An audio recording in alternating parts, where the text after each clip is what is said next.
दोस्तों, मैं शिवशंकर तिवारी स्वागत करता हूं आपको अपने YouTube channel exam warriors begins में।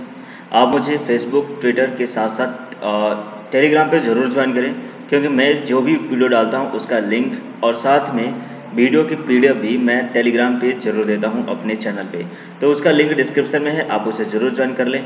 अभी के टाइम पे क्या है कि मैं एक सेशन लेके आ रहा हूँ जिसमें प्रीवियस टाइम में एनटीपीसी के जितने भी फेजेस हो चुके हैं, जैसे 6 फेजेस हुए थे, उन सभी फेजेस में जो ऑलरेडी एग्जाम हो चुके हैं उनमें कौन कौन से क्वेश्चन पूछे गए थे, उन सभी प्रश्नों को मैं लेके आ रहा हूँ। ऑलरेडी 5th फेज का मैंने यहाँ पे वीडियो डाल रखा है, उसका पीडीएफ और लिंक दोनों मैंने टेलीग्राम पे दिया हुआ है। आपने अगर अभी तक नहीं देखा है तो उसे जाकर देख लीजिए। आज के वीडियो में मैं लेके आया हूँ 4th फेज का यहाँ पर क्वेश्चन आंसर।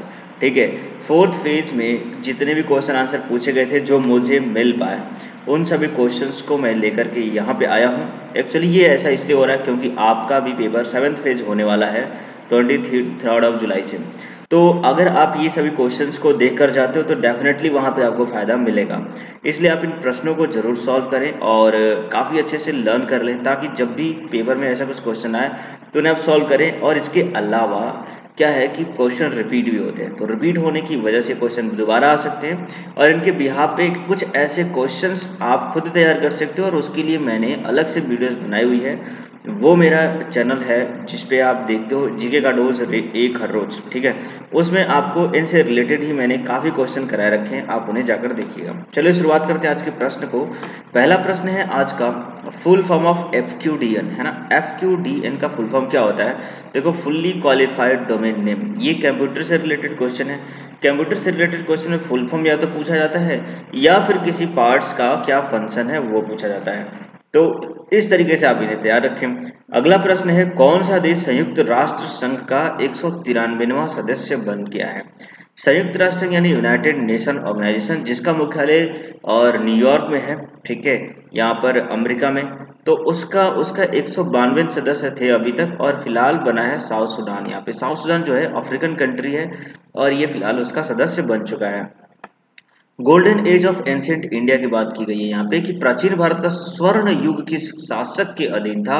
तो आपको पता होना चाहिए कि गुप्ता जो काल था, गुप्ता काल, है ना, गुप्ता पीरियड जिसे बोलते हैं, गुप्ता एम्पायर बोलते हैं, वो जो पीरियड था उसे स्वर्ण युग कहा जाता था, क्योंकि उस टाइम पे काफी ज्यादा समृद्ध थी मगध साम्राज्य में, है ना। इन्हीं के टाइम पर क्या हुआ था कि वहां पर श्रीगुप्त ने गुप्ता एम्पायर को स्टैब्लिश किया था और अपनी राजधानी पाटलिपुत्र बनाई थी। काफी ज्यादा समृद्ध होने की वजह से इसे स्वर्ण युग बोला जाता है। अगला प्रश्न है, 2011 में भारत के सर्वोच्च न्यायालय द्वारा किस रसायन पर प्रतिबंध लगा दिया गया था? ये जो रसायन है वो एडोसल्फान कीटनाशक है, जिसकी वजह से काफी ज्यादा जो सॉइल होती थी और जो यूजफुल जो कुछ एनिमल होते हैं, कीट होते हैं, जैसे केचुआ वगैरह, उनके लिए भी काफी ज्यादा ये हार्मफुल होता था। और सॉइल की जो है वो एसिडिटी बढ़ा देता है, उससे वाटर का पॉल्यूशन होता है, बहुत सारी प्रॉब्लम थे, जिसकी वजह से सर्वोच्च न्यायालय ने इसके ऊपर पूरी तरीके से प्रतिबंध लगा दिया था। चलिए अगला प्रश्न है, भारत के कौन से दो शहर यूनेस्को के विश्व विरासत सूची में है? विश्व विरासत सूची क्या होता है कि यूनेस्को द्वारा किसी जगह को या किसी मॉन्यूमेंट्स को, कोई भी ऐसा स्मारक जैसे रेड फोर्ट हो गया, आगरा का किला हो गया, या फिर अगर हम ताजमहल की बात करें, तो ऐसे जगहों को वो विश्व धरोहर सूची में डालता है, जिसकी वजह से उसका संरक्षण हो सके और उसको याद किया जा सके। तो शहरों की बात करें तो शहरों में आगरा और दिल्ली शामिल हैं। चलिए अगला प्रश्न है, भारतीय संविधान का अनुच्छेद 243 किससे संबंधित है ना। 243C की बात की गई है। तो आपको पता है ना, पंचायतों की संरचना संबंधित है। एक्चुअली पंचायती राज व्यवस्था संबंधित प्रश्न पूछे जाते हैं, इसलिए पंचायतों से संबंधित जो अनुच्छेद है उसे आपको याद रखना चाहिए। तो यहाँ पे 243C जो है वो पंचायतों की संरचना से संबंधित है। अगला प्रश्न देखते हैं। यहाँ पर देखो, प्रश्न हिंदी और इंग्लिश दोनों में लेकर के आए हैं, इसलिए आपको कोई दिक्कत नहीं होगी। आप आसानी से जिसमें भी आप इजी महसूस करें उसमें आप इसे पढ़ सकते हैं। देखिए, अंतर्राष्ट्रीय मातृभाषा दिवस। अंतर्राष्ट्रीय मातृभाषा दिवस की बात की गई है, पहली बार कब मनाया गया था? तो ये पहली बार 21 फरवरी 1999 में यूनेस्को द्वारा मनाया गया था और तब से ये हर साल मनाया जा रहा है। चलिए अगला सवाल है, खेती का वह रूप जहाँ पेड़ मुख्य रूप से जानवरों या फसलों की ठंडी हवाओं से बचाने के लिए लगाए जाते हैं, लेकिन गर्म मौसम में छाया देने के लिए भी यूज होते हैं। तो ये सब खेत को बोल देता है आश्रय खेती, है ना। आश्रय खेती बोला जाता है। चलिए अगला प्रश्न है, किस भारतीय स्वतंत्रता सेनानी ने हिंदी को भारत की राजभाषा बनाया? बहुत ही इंपॉर्टेंट क्वेश्चन है, आपको जीके के लिए भी इसे आपको याद रखना चाहिए कि किस भारतीय स्वतंत्रता सेनानी ने हिंदी को भारत की राजभाषा बताई थी? तो वो थे अपने डॉक्टर राम मनोहर लोहिया जी। ठीक है, चलिए what is the official name of Java script? तो जावा स्क्रिप्ट का आधिकारिक नाम क्या है? तो आपको पता चाहिए ECMA स्क्रिप्ट इसका पूरा नाम होता है। चलिए अगला प्रश्न है, काम के बदले राष्ट्रीय भोजन कार्यक्रम शुरू किया गया था? तो काम के बदले राष्ट्रीय भोजन किसके द्वारा शुरू किया गया था? 14 नवंबर 2004 को ये शुरू किया गया था, काम के बदले राष्ट्रीय भोजन। ट्रैंक्विलाइजर का उपयोग किया जाता है कैंसर में, टीबी में या मधुमेह में? ठीक है, या फिर चिंता होने पर? तो ट्रैंक्विलाइजर का उपयोग किया जाता है चिंता होने पर, आपको ये बात पता होनी चाहिए। चलिए अगला प्रश्न है, 2018 में प्रक्षेपित उपग्रह जो भारत में अब तक का सबसे भारी था, है ना, सबसे भारी उपग्रह अब तक जो छोड़ा गया था वो GSAT 11 है, 2018 में इसको छोड़ा गया था।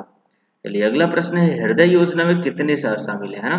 अगर वो हृदय योजना क्या होता है, देखिए heritage city development and augmentation योजना, यह है हृदय योजना का फुल फॉर्म। इसके अंदर यहाँ पर कुल 12 विरासत शहरों को विकास और संवर्धन योजना के लिए शामिल किया गया है।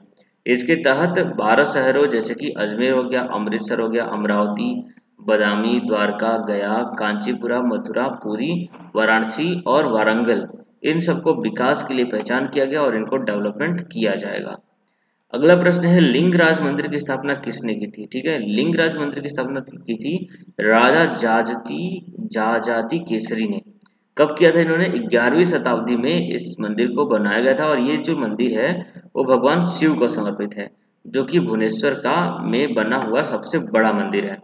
चलिए अगला प्रश्न है, विश्व आर्थिक मंच 2019 का थीम क्या था? विश्व आर्थिक मंच, वर्ल्ड इकोनॉमिक फोरम का जो है सबसे बड़ा मंच है, चलिए मंच है इस पे, और ये 2019 में इसका थीम क्या था? वैश्वीकरण 4.0, चौथी अर्धौद्योगिक क्रांति के युग में एक वैश्विक वास्तुकला को आकार देना। तो जितने भी बड़े ऑर्गेनाइजेशन होते हैं, चाहे वो यूनेस्को हो या फिर यूनिसेफ हो या फिर नाटो या फिर जो भी ऑर्गेनाइजेशन होती हैं जिनके द्वारा कोई भी ऑर्गेनाइजेशन किया था, तो हर साल उनकी कुछ ना कुछ थीम होती है। जैसे अभी के क्या टाइम क्या था, योगा था इंडिया में 21 जून को, तो योगा का भी अपना एक थीम था। तो जो भी ऑर्गेनाइजेशन होते हैं, जो भी फंक्शन होते हैं, उन सभी का कुछ ना कुछ अपना थीम होता है। तो जो भी इम्पोर्टेंट ऑर्गेनाइजेशन है या फिर कोई ऐसा इम्पोर्टेंट इवेंट हुआ है, तो उन सभी का थीम अगर है तो आप उसे जरूर याद रखें, पेपर में पूछा जाता है। 1968 में नोबेल पुरस्कार किसे दिया था? 1968 की बात की गई है, तो वहां पे फिजियोलॉजी मेडिसिन में नोबेल पुरस्कार पाने वाले हैं 1968 में रॉबर्ट डब्ल्यू होली और हरगोविंद खुराना। अब हरगोविंद खुराना जो कि इंडियन थिंग के बारे में तो पता होगा, और मार्शल डब्ल्यू निसरबर्ग को संयुक्त राष्ट्र द्वारा जेनेटिक कोड की व्याख्या और प्रोटीन संश्लेषण के लिए किया गया था, है ना, हरगोविंद खुराना जी को इसके लिए दिया गया था, जो कि एक भारतीय थे। अच्छा, रेडियम का इलेक्ट्रॉनिक विन्यास यहाँ पे पूछा गया है, तो आप देख सकते हो रेडियम का इलेक्ट्रॉनिक विन्यास ये होता है KR4D85S1। ठीक है, चलिए अगला प्रश्न है यहाँ पर, अग्नि उपदेश बुद्ध यानी फायर सरमन बुद्धा किसे बोला गया और इसका मतलब क्या था? तो इसका मतलब बताया गया कि पारदीता पर्याया स्तुता पाली सिद्धांत की प्रवचन है, जिसे लोकप्रिय रूप से अग्नि उपदेश के रूप में भी जाना जाता है। बुद्ध पांचों इंद्रियों और मन से वैराग्य के माध्यम से दुख से मुक्ति प्राप्त करने का उपदेश इसमें बताते हैं कि दुख से मुक्ति कैसे मिल सकती है। अगला प्रश्न है, बिजनेस स्टार्टअप में भारत का कौन सा राज्य शीर्ष पर रहा? बिजनेस स्टार्टअप की बात की है तो डेफिनेटली जाहिर सी बात है गुजरात उसमें आगे ही रहेगा, क्योंकि ज्यादातर गुजराती जो होते हैं वो बिजनेस में आगे ही होते हैं। 31 दिसंबर 2020 तक यूथ ग्रैंड मास्टर कौन थे? यूथ ग्रैंड मास्टर, देखो ग्रैंड मास्टर जो बैडमिंटन चैंपियनशिप होता है उसमें एक तो यूथ वाला होता है और एक ग्रैंड मास्टर होता है। तो ग्रैंड मास्टर में जैसे आपने नाम सुना होगा नोवाक जोकोविच का, राफेल नडाल का, है ना, मारिया सारापोवा का, तो ये लोग काफी फेमस प्लेयर हैं ग्रैंड मास्टर, ये लोग कई बार बन चुके हैं। उसी में जी आकाश जी जो है वो यूथ ग्रैंड मास्टर बनकर यहाँ पर खिताब जीते हैं। चलिए अगला प्रश्न है, भारत का सबसे लंबा एक्सप्रेसवे कौन सा है ना? तो वो है आगरा लखनऊ एक्सप्रेसवे। भारत का सबसे लंबा अब तक का एक्सप्रेस, ये देखो हाईवे होता है, एक्सप्रेसवे होता है, तो हाईवे जो होता है वो तो एक सिटी के कैपिटल को, स्टेट के कैपिटल को दूसरे कैपिटल से ऐड करता है। वहीं एक्सप्रेसवे जो होता है उससे भी ज़्यादा फास्ट होता है, इससे बहुत ही फास्ट गाड़ियाँ चलती हैं और काफ़ी फास्ट कनेक्टिविटी प्रोवाइड करने के लिए इसको बनाया जाता है। भारत छोड़ो आंदोलन शुरू किया गया था अगस्त 1942 में, गांधी जी ने इसको शुरू किया था पुणे से। चलिए अगला प्रश्न है, cell is what kind of authority, है ना। पब्लिक सेक्टर अंडरटेकिंग, पीएसयू की बात की यहाँ पे कि सेल किस प्रकार प्राधिकरण है, तो सेल जो है, सेल एक कंपनी का नाम है, steel authority of India limited है। ठीक है, ये इंडिया की steel authority of India limited company है जो स्टील निर्माण करती है। ठीक है, एक प्राइवेट कंपनी थी, कैसी है, सार्वजनिक क्षेत्र के उपक्रम की कंपनी है, पब्लिक सेक्टर अंडरटेकिंग कंपनी है। चलिए अभी देखते हो क्या है कि जैसे मैंने आपको बताया कि इस जो क्वेश्चन आपसे पूछे गए ना, इन सभी प्रश्नों से संबंधित प्रश्न आपके एग्जाम में जरूर पूछे जाएंगे। जो आप अभी 7th फेज एग्जाम देने वाले हो वहां पर, या फिर और भी कोई एग्जाम दे रहे हो तो वहां पर भी आपको ये वाली जो वीडियो मैं अपलोड करता हूँ जिसमें जीके का डोज एक हर रोज, अब तक 16 पार्ट हो चुके हैं, इन सभी वीडियोस को आप ध्यान से पढ़िए। इसमें देखो मैंने पहले जीव विज्ञान से संबंधित प्रश्न डाले थे, उसके बाद साइंटिफिक इंस्ट्रूमेंट और उनके यूजेस के बारे में 2 वीडियोस यहाँ पे डाली हुई है। इन वीडियोस को आप जाइए, यहाँ पर मैं इसका लिंक भी दे दूंगा, आप जरूर देखिए। ये जो वीडियोस है ना, ना सिर्फ रेलवे के लिए बल्कि आगे आने वाले जितने भी सब एग्जाम होने, चाहे एसएससी का सीएचएसएल होने वाला हो, सीजीएल होने वाला हो, पीईटी का एग्जाम होने वाला हो, सब में ये फायदा जरूर करेंगे, इसलिए आप इनको जरूर देखिए। चलिए अगला प्रश्न, नॉर्मन बोरलॉग पुरस्कार किस क्षेत्र में दिया जाता है, तो नॉर्मन बोरलॉग पता ही है, कृषि के क्षेत्र में ये पुरस्कार दिया जाएगा। चलिए अगला प्रश्न है, वेटिंग फॉर अ वीजा नामक पुस्तक किसने लिखी थी, तो वेटिंग फॉर अ वीजा नामक पुस्तक लिखी थी डॉक्टर भीमराव अंबेडकर साहब जी ने, जिनको बोला जाता है कि संविधान की रचना इन्होंने की थी। तो काफी ज्यादा इमिनेंट पर्सनालिटी है। निम्नलिखित में से किसे मूर्ख चालक के बीज के रूप में जाना जाता है, मूर्ख चावल के बीज के रूप में जाना जाता है, ये बताएं। तो चावल की एक बीमारी जिसे क्या बोला गया, मूर्ख अंकुर रोग के रूप में जाना जाता है। ठीक है, जिसमें पौधे असमान रूप से लंबे हो जाते हैं और कमजोर होते हैं, इसलिए वो गिर जाते हैं। तो इस तरीके से इस तरह के पौधों को हम बोला जाता है मूर्ख चावल बीज।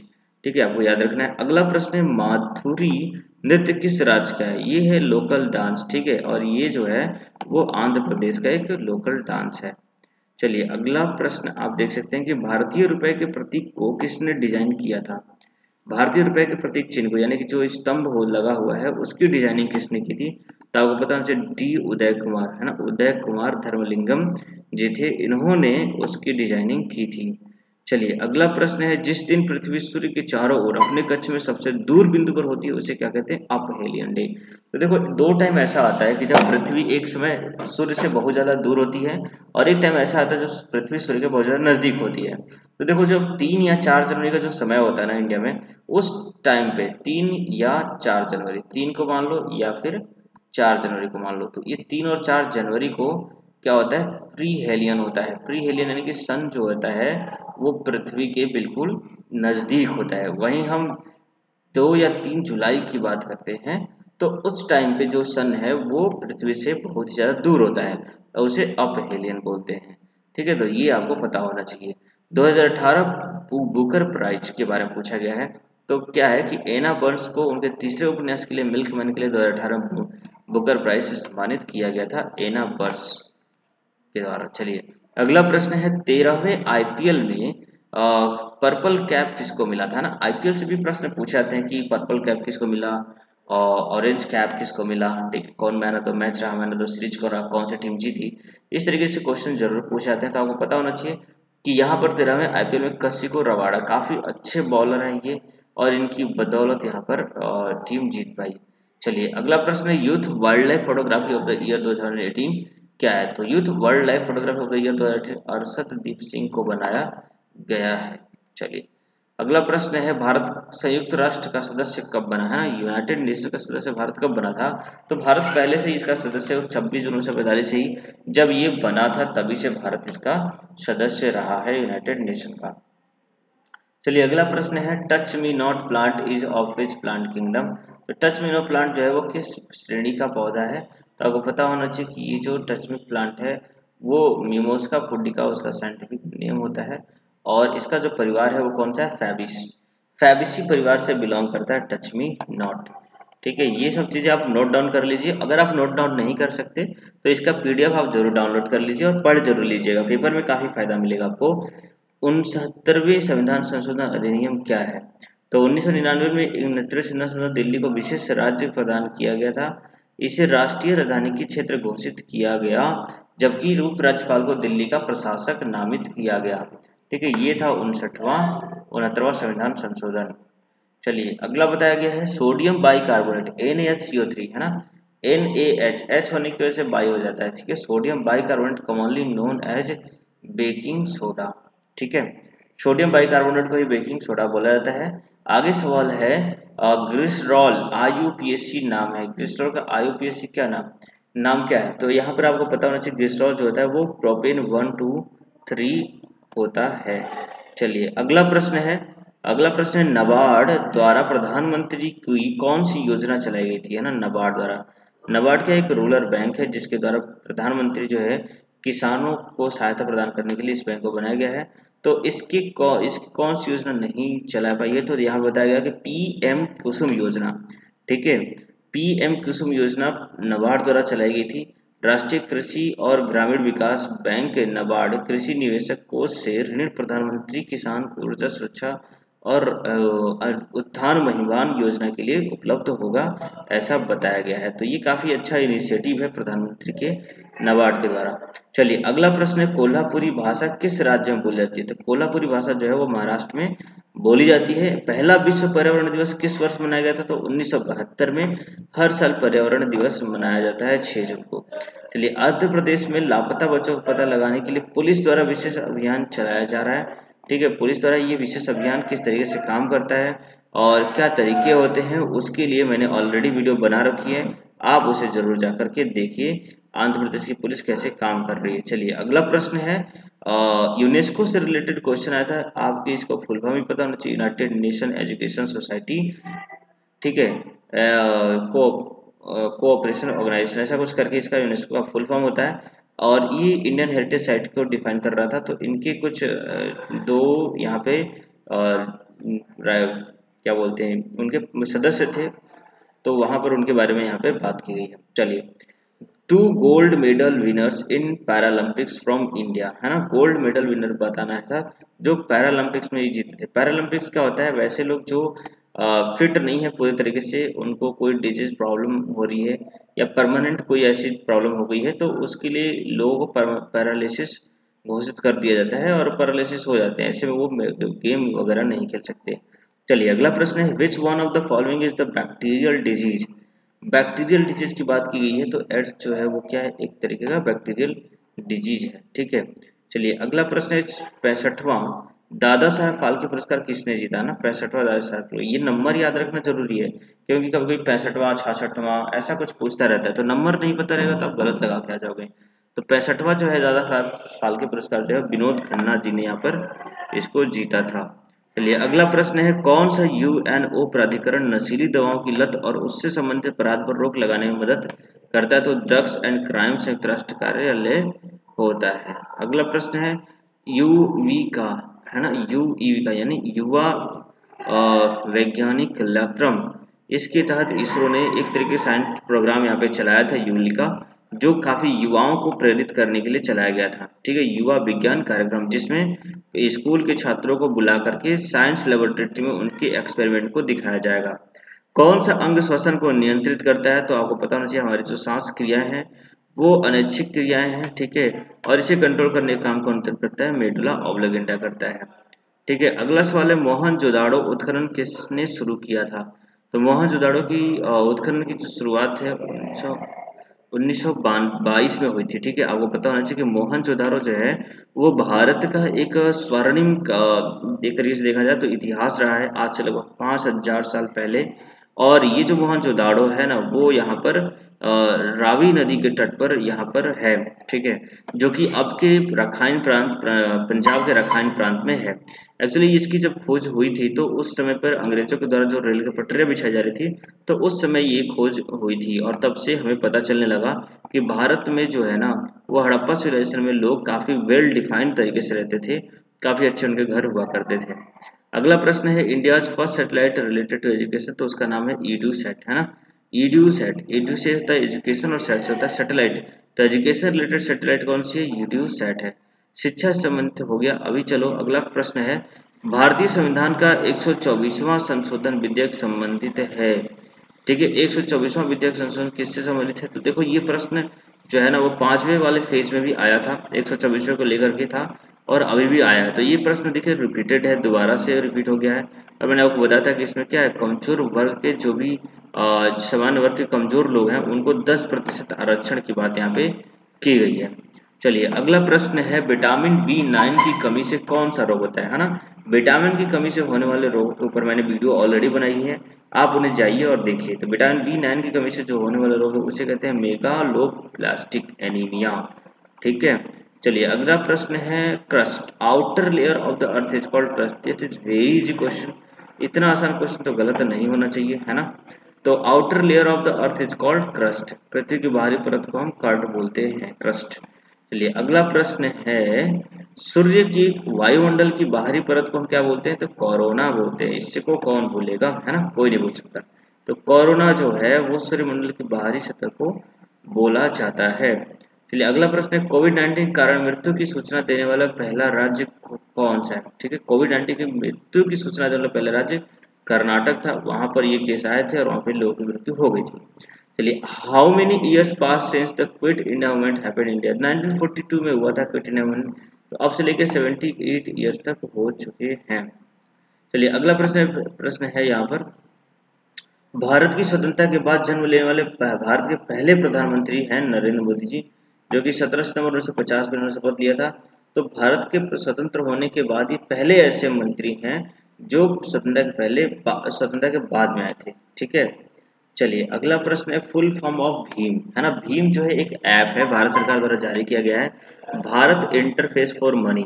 ठीक है, और ये क्या करता है, जो भी इंडियन मोबाइल पेमेंट होती है, चाहे आप गूगल पे कर रहे हो या फोन पे कर रहे हो, सब इससे कनेक्ट होते हैं और इसी के माध्यम से यहाँ पर कनेक्टिविटी हो पाती है और आप पैसे शेयर कर पाते हो।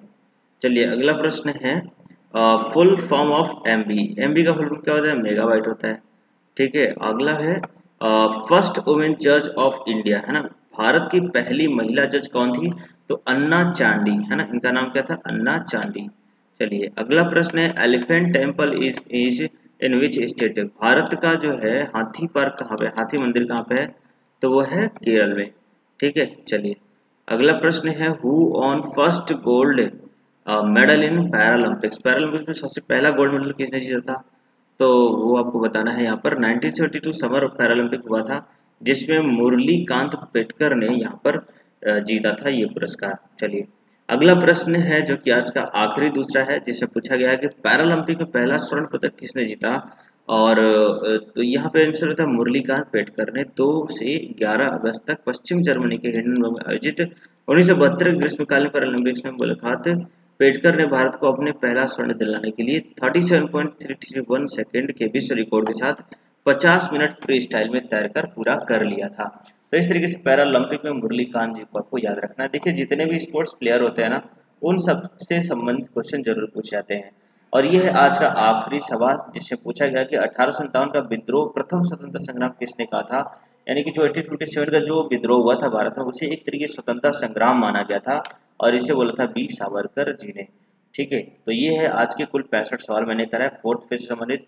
उम्मीद करता हूँ कि ये सब चीजें आपको अच्छी लग रही होंगी। आपको अच्छा लग रहा है तो बिल्कुल आप मेरे चैनल को लाइक कर दीजिए और शेयर भी कर दीजिए। अगर ऐसे तमाम वीडियो चाहिए, सारे फेजेस की वीडियो अगर आप चाहते हो तो सब्सक्राइब कर दीजिए, बेल आइकन को भी प्रेस करके ऑल नोटिफिकेशन पर क्लिक कर दीजिएगा और अपने दोस्त के साथ जरूर शेयर करें, क्योंकि शेयर करने से ही आपका मोटिवेशन मिलेगा। ज़्यादातर लोग देखेंगे, ज़्यादातर लोगों की लाइक्स आएंगी, कमेंट्स आएंगे, तो वो सब आपको ही फायदा मिलेगा और आपने जिसको किया वो भी करेगा।